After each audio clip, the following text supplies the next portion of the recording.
had a critical dream about President Trump and the United States of America, and the enemy doesn't want you to hear this. How do I know? Because I taped this entire message, and suddenly, at the very last word, the internet went down, the computer randomly turned off, and I had no access. I lost the whole recording. But I am bound and determined to release this dream because I believe this is critical for our nation and even for many nations in the world. So I'm going to do this a second time. And I believe the wind of the Spirit is going to carry this message into the nations and ignite intercessors to pray without ceasing. I had a critical dream about President Trump, but I am bound and determined to release this dream. Is this really the way people know that something is of God or not? Or, in the words of Jennifer LeClaire, if the enemy doesn't want you to hear this?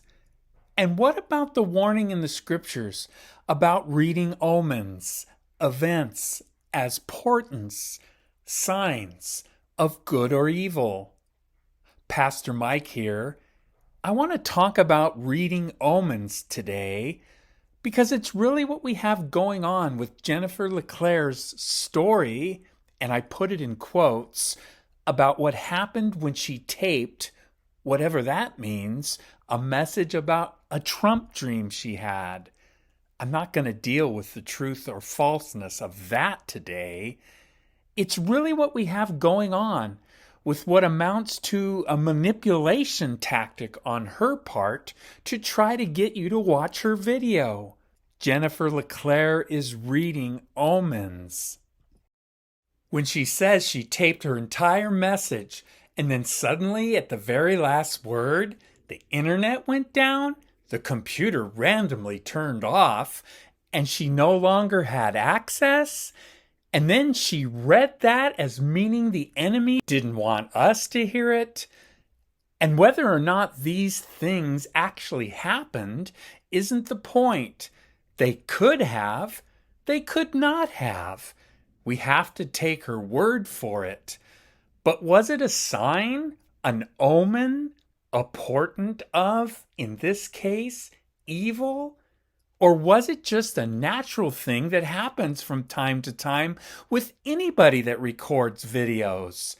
Murphy's Law, what can go wrong will go wrong. And maybe, just maybe, Jennifer LeClaire accidentally knocked the plug out of the internet router. Or maybe it was in there loose and just finally fell out of its own accord.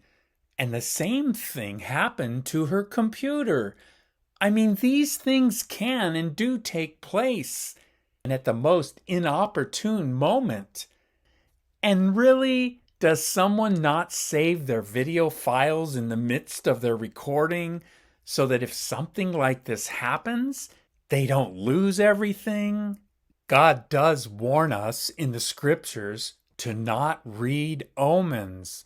For one thing, we are not trusting Him as the sovereign of the universe, and we are really trusting something else, the natural occurrence in life, as being in charge and directing all things, including what we should do or not do. God does warn us in the scriptures to not read omens. It's idolatry.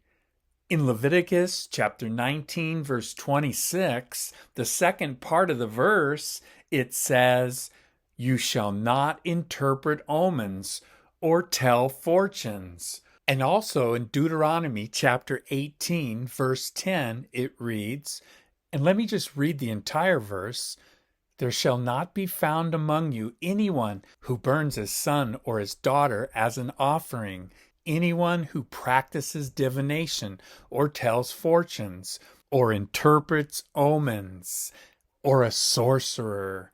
And it's interesting to note how the reference to not interpreting omens here is part of a larger group of occult practices, essentially. Proverbs chapter 3, verse 5 and 6 declares, "Trust in the Lord with all your heart, and do not lean on your own understanding. In all your ways acknowledge Him, and He will make straight your paths." I don't know if you ever thought of that as an admonishment against reading omens. It is. Again, We are not trusting God as the sovereign of the universe and in charge of all things, and trusting something else. When we interpret omens, the natural occurrence in life, as being in charge and directing all things, including what we should do or not do.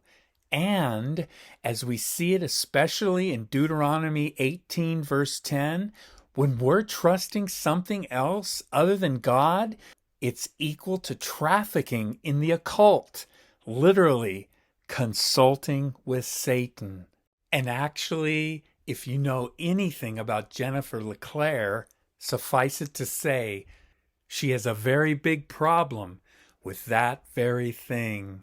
I had a critical dream about President Trump, but I am bound and determined to release this dream.